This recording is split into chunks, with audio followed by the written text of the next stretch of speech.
Hi friends, my name is Ritesh and I welcome you to my channel India's Tech Things Again. So generally हमारे channel पे we talk about personal finance, we talk about stock market, we talk about other financial instrument.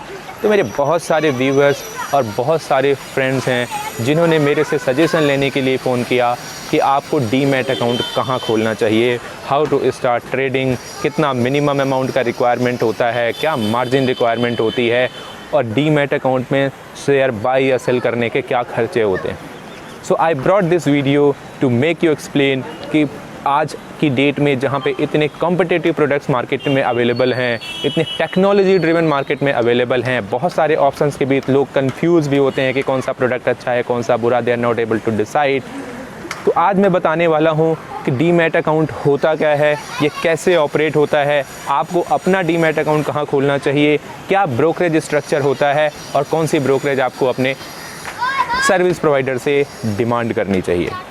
हालांकि बहुत सारे पुराने players या पुराने experience लोगों को पता होगा कि डीमैट अकाउंट कैसे ऑपरेट होता है, कैसे बाइंग होती है, कैसे सेलिंग होती है, लेकिन फिर भी मैं जो लेमैन है, जो अपने 20s में है and they don't know anything about the stock market, उनको मैं बताना चाहूँगा डीमैट इज़ अ प्लेस जहाँ पे आप अपनी सिक्योरिटीज़ डीमैट फॉर्म यानी इलेक्ट्रॉनिक फॉर्म में रखते हैं।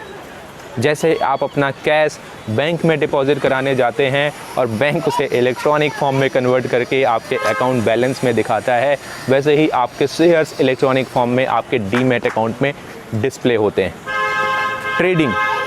ट्रेडिंग यानी बाइंग या सेलिंग वो कहाँ से करनी है, तो डीमैट के साथ आजकल online trading account by default खुलता है जो आपको इनेबल करता है कि आप कोई भी शेयर बाई या कोई भी शेयर सेल कर सकते हैं। तो डीमैट अकाउंट आपको समझ में आ गया कि अगर आपको स्टॉक खरीदना है, पोर्टफोलियो बिल्टअप करना है, इन्वेस्टमेंट करनी है, तो you need to have demat account. बिना डीमैट अकाउंट के यू कैन नॉट बाई और you can not sell shares. तो डीमैट अकाउंट खोलना कहाँ है? डीमैट अकाउंट बहुत सारे इंस्टीट्यूशन, फाइनेंशियल इंस्टीट्यूशन, बैंक्स खोलते हैं। बैंक के डीमैट अकाउंट ऑब्वियसली महंगे होते हैं क्योंकि ये उनका कोर बिज़नेस नहीं होता, उनका core business saving account, current account खोलना होता है। तो जब हम बात कर रहे थे डिस्काउंट ब्रोकरेज और फुल सर्विस ब्रोकरेज के बारे में, so I would like to tell you something कि आजकल इंडस्ट्री में दो टाइप के स्टॉक ब्रोकर हैं। एक तो वो होते हैं जिनको हम डिस्काउंट ब्रोकर बोलते हैं और दूसरे होते हैं जिनको हम फुल फ्लेजेड या फुल सर्विस ब्रोकर बोलते हैं। तो दोनों के बीच क्या डिफरेंस है, दोनों की कॉस्टिंग में क्या डिफरेंस है, ये भी हम जानेंगे वीडियो के अगले हिस्से में।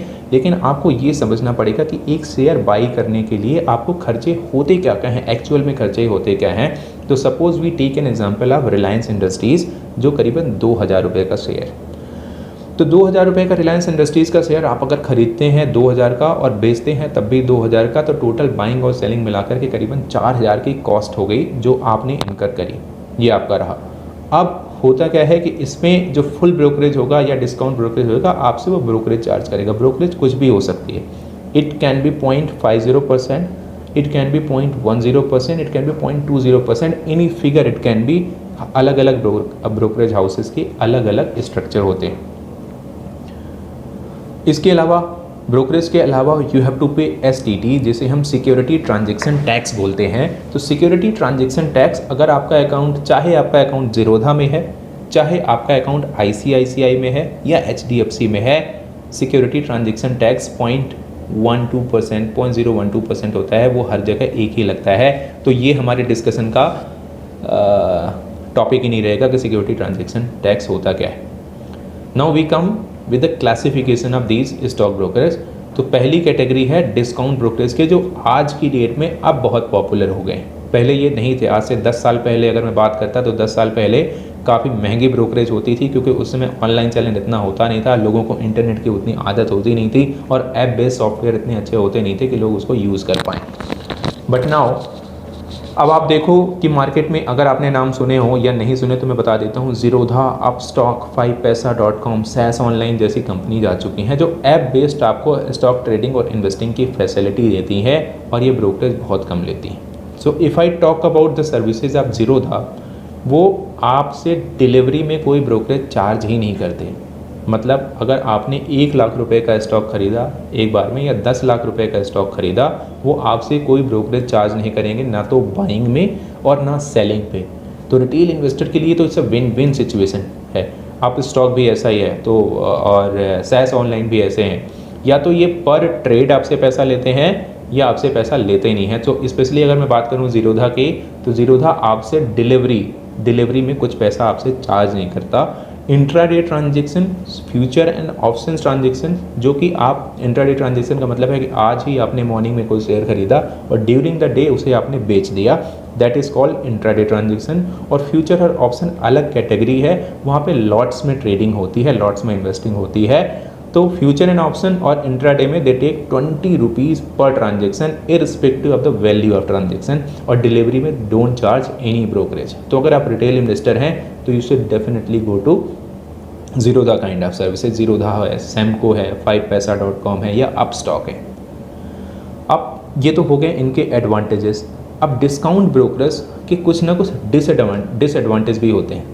अब डिसएडवांटेज क्या होते हैं, क्योंकि भैया अगर ये आपसे ब्रोकरेज कम लेते हैं तो इनके पास उतनी फैसिलिटीज़ भी नहीं मिलती। कौन सी फैसिलिटीज़ हैं जो आपको एक स्टॉक ट्रेडर या इन्वेस्टर को चाहिए होती हैं? एक तो आपको मार्जिन चाहिए होता है। मार्जिन, कुछ लोग हैं जो मार्जिन यूज़ करते हैं, कुछ लोग मार्जिन नहीं यूज़ करते। मार्जिन का मतलब है कि आपके अकाउंट में, ट्रेडिंग अकाउंट में 1 लाख रुपया पड़ा है एंड इंट्राडे ट्रेडिंग के लिए आप उस दिन 10 लाख का माल खरीदना या 10 लाख का माल बेचना चाहते हो, तो जो फुल सर्विस ब्रोकर हैं वो आपको मार्जिन फैसिलिटी देते हैं, मतलब अपनी जेब से पैसा आपको वो देते हैं। लेकिन ज़ीरोधा और बाकी ऐसे ब्रोकर्स आपको मार्जिन फैसिलिटी नहीं देते। दूसरे डिसएडवांटेज क्या है आपको अगर डिस्काउंट ब्रोकरेज के साथ आप काम करते हैं? एक तो इनका कोई आरएम सपोर्ट नहीं मिलेगा, मतलब आपको कोई एक रिलेशनशिप मैनेजर अवेलेबल नहीं होगा जिसको आप कभी भी उसके मोबाइल पे कॉल करके उससे कुछ आप एडवाइस या सर्विसेज ले सकें। वो फैसिलिटी आपको यहाँ पे नहीं मिलेगी। इनकी कोई ब्रांचेस नहीं होती, सबसे बड़ी कॉस्टिंग बचाते यही हैं वो।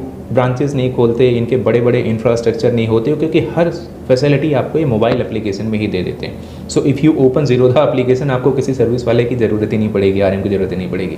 तो उन्हें दिल्ली, मुंबई और किसी शहर में ब्रांच खोलने की ज़रूरत नहीं पड़ी। तो they save on rent, they save on infrastructure, सब चीज़ों में पैसा बचाते हैं और उसी का नतीजा ये है कि आपको ये डिलीवरी ट्रेडिंग फ्री में करवाते हैं।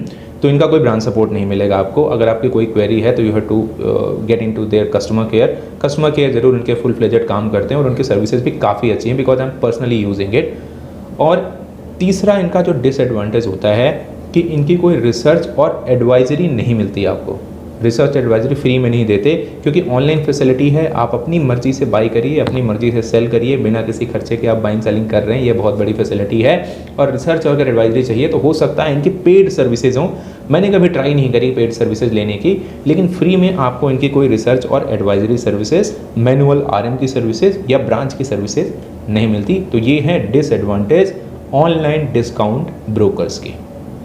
फ़ायदे मैंने आपको बता ही दिए हैं कि ब्रोकर आपको ब्रोकरेज बहुत कम होती है, डिलीवरी पे लगभग फ्री होती है, लगभग क्या होती ही फ्री है, और इंट्राडे और फ्यूचर एंड ऑप्शन की ट्रेड में 20 रुपीज़ पर लॉट। लो ट्रांजेक्शन कॉस्ट, मतलब अगर आपने 10,000 का भी शेयर खरीदा तब भी आपका खर्चा नहीं है। अगर आपने 10 लाख का भी खरीदा तब भी खर्चा नहीं। अब नाउ कंपेयर कि एक आपने फुल फ्लेजेड जो ब्रोकर है, सपोज HDFC, मतलब I am taking name of this organisation, HDFC, Yes Bank या किसी और पर्टिकुलर बैंक में आपका डीमैट अकाउंट है and they charge 0.50% on delivery transactions. मतलब डिलीवरी में आपने कोई शेयर खरीदा तो 0.50 इज़ देयर ब्रोकरेज। तो अगर आपने 1 लाख का कोई शेयर खरीदा है और 2 दिन बाद आपने 1 लाख का बेचा तो 2 लाख की ट्रांजेक्शन हो गई, तो 0.50 के हिसाब से करीबन 1000 ब्रोकरेज होती है आपकी। तो 1000 ब्रोकरेज यू हैव टू पे, और उस पर GST लगेगा वो अलग से, तो करीबन 1100-1150 रुपये की कॉस्टिंग जो आप ज़ीरोधा या ऑनलाइन ब्रोकर्स के साथ अगर अकाउंट खोलते हैं तो वहाँ पे बचाते हैं, और अगर फुल फ्लेजेड सर्विस के साथ जाते हैं तो वहाँ पे आप इतना आपको बेयर करना पड़ता है। अब फुल फ्लेजेड ब्रोकर्स अगर महंगे हैं तो उनमें कुछ फैसिलिटीज़ भी हैं। ना उन फैसिलिटीज़ के बारे में बात करते हैं कि वो फैसिलिटीज़ क्या हैं जो वो देते हैं अपने कस्टमर्स को। तो सबसे बड़ी बात कि आपको तो एक रिलेशनशिप मैनेजर अपॉइंट करते हैं, तो जिसको आप कभी भी किसी भी टाइम आप उसको फ़ोन कर सकते हो, इनफैक्ट यू आर लाइक आप कहीं भी अटक जाते हो, you need any particular service, आपको कॉन्ट्रैक्ट नोट चाहिए, हालांकि कॉन्ट्रैक्ट नोट वगैरह मारने की जरूरत नहीं है, सारे सब कुछ आजकल मोबाइल में और इंटरनेट में अवेलेबल होता है। लेकिन in case of any service, manual service की ज़रूरत हम इंडियंस को आदत होती है कि रिलेशनशिप मैनेजर को फ़ोन करके हम उसकी सर्विस लें, तो ये हमें RM की फैसिलिटी ज़रूर प्रोवाइड करते हैं। दूसरा, इनके ब्रांच ऑफिसेज हर जगह होते हैं। तो अगर आपने आई डोंट नो कितने लोग अभी भी DIS यूज़ करते हैं, ऑफ मार्केट ट्रांजेक्शन करते हैं, मतलब एक अकाउंट से दूसरे अकाउंट में अगर शेयर्स जाने हैं तो DIS बुकलेट होती है जिसको भर के बैंक में देना पड़ता है, देन दे ट्रांसफ़र। तो ब्रांचेस की अवेलेबिलिटी होती है, तो अगर आप कभी यू गॉट स्टक समवेयर, आप ऑनलाइन नहीं ट्रांजेक्शन कर पा रहे हैं, या कि आपके घर में इंटरनेट कनेक्टिविटी नहीं है, या कि व्हाटएवर किसी भी रीजन से अगर आप अटकते हैं, तो you can get their branches services. आपको रिसर्च एंड एडवाइजरी देते हैं क्योंकि दे चार्ज 0.50% ब्रोकरेज। अब वो रिसर्च एंड एडवाइजरी आपके लिए कितनी बेनिफिशियल होती हैं, ये मैं कोई कमेंट नहीं कहूँगा, क्योंकि आजकल ज़्यादातर जो रिसर्च एंड एडवाइस करने वाले मार्केट में हैं वो अपने पर्सनल फेवर्स या अपने पर्सनल इंटरेस्ट के साथ वो एडवाइजरी करते हैं। मुझे नहीं पता कि वो कितनी न्यूट्रल होती हैं, I don't know. So I don't believe on the research and advisory जो वहाँ पे मिलती हैं। ज़रूर हाँ, फैक्ट्स आप ज़रूर ले सकते हो कि किस कंपनी के प्रॉफिट्स क्या है, किस कंपनी का प्रॉफिट मॉडल कैसा है, किस कंपनी की मैनेजमेंट कैसा काम कर रही है, प्रोडक्ट लाइन या प्रोसेस लाइन कैसा काम कर रही है। तो ये ज्ञान आप ज़रूर इन न्यूज़ चैनल्स या इन एडवाइजर्स या इन रिसर्च एनालिस्ट को देख के लो, लेकिन वो क्या बोलते हैं, क्या खरीदने के लिए, क्या बेचने के लिए, एक तो उनकी कोई जिम्मेदारी नहीं होती है। तो ये आप बहुत ज़्यादा उनसे मतलब डोंट जस्ट बिलीव ब्लाइंडली कि टीवी में बैठा है बंदा ये बोल रहा है सो ये स्टॉक खरीद लो। तो क्या सर्विसेज क्या देते हैं ये? Research advisory, branch services, RM की सर्विसेज, और सबसे इम्पोर्टेंट ये आपको मार्जिन फैसिलिटी देते हैं। हालांकि मैं मार्जिन फैसिलिटी के विरोध में हूँ, मतलब ये तो कुल मिला के ऐसा है कि मैंने किसी दूसरे से उधार लिया पैसा और उसके पैसे पे मैं ट्रेडिंग कर रहा हूँ, और कल को नुकसान होता है तो बड़े अमाउंट में होगा। अगर मैं अपने पैसे से ट्रेडिंग कर रहा हूँ तो मेरे को अपने पैसे में छोटा नुकसान होगा, बड़ा पैसा उधार लेकर के 1 लाख की जगह 10 लाख पे ट्रेडिंग कर रहा हूँ तो 10 लाख पे नुकसान होगा। तो बेटर है अवॉइड करिए। और इनके डिसएडवांटेजेस इस वीडियो में पता ही चल गया होगा कि डिसएडवांटेजेस क्या है। हाई ब्रोकरेज, मतलब 10 गुना ब्रोकरेज देने का कोई सवाल नहीं पैदा होता once you can do it online. हम मोबाइल पे सारी चीज़ें चला सकते हैं, तो एक स्टॉक ट्रेडिंग ऐप भी चला सकते हैं। ट्रांजेक्शन कॉस्ट भी इनकी हाई होती है, मतलब वो ट्रांजेक्शन कॉस्ट में अगर DP चार्जेस होते हैं, DP चार्जेस मैं अगले वीडियो में बताऊंगा क्या होते हैं। हालांकि बहुत ज़्यादा नहीं होते, लेकिन छोटे छोटे खर्चे भी भारी पड़ जाते हैं आपको। और फुल फ्लेजेड सर्विसेज में ज़्यादातर बैंक्स हैं जैसे HDFC security, ICICI direct, angel broking, Kotak security, शेर खान, ये अपने आप को फुल फ्लेजेड ब्रोकर कहते हैं। फुल फ्लेजेड ब्रोकर हैं भी बिकॉज इनका ब्रांच और मैनुअल सपोर्ट आपको अवेलेबल है। लेकिन यहाँ पे क्लियर विनर, अगर आप मार्केट में नए हैं, इन्वेस्टमेंट करना चाहते हैं और कॉस्टिंग बचाना चाहते हैं, कि जो कि मेरे हिसाब से बहुत ही इंपॉर्टेंट है, आपको कॉस्टिंग ज़रूर बचाने में काम करना चाहिए, क्योंकि जितनी लो ब्रोकरेज रहेगी आप उतना ज़्यादा प्रॉफिट बनाएंगे। मार्केट से 2, 4, 5% का ये प्रॉफिट निकलता है, और उसमें से अगर आप 1 से 1.5% अगर आप ब्रोकरेज में खर्चा कर देंगे तो this is not a wise decision.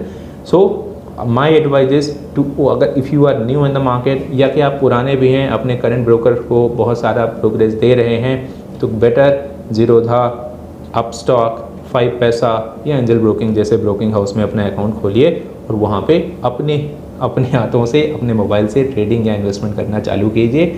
And keep watching my channel happy investing. आज हमने जाना कि ब्रोकरेज में स्टॉक ट्रेडिंग में खर्चे क्या होते हैं and which are the organisation जहाँ पे हम अपने डीमैट अकाउंट खोल सकते हैं। अच्छा हाँ, मैं एक बात और बतानी आप लोगों को भूल गया था कि इसके अलावा AMC चार्जेस होते हैं जो हर साल ब्रोकर हमसे हमारा अकाउंट मेंटेन करने के लिए लेते हैं।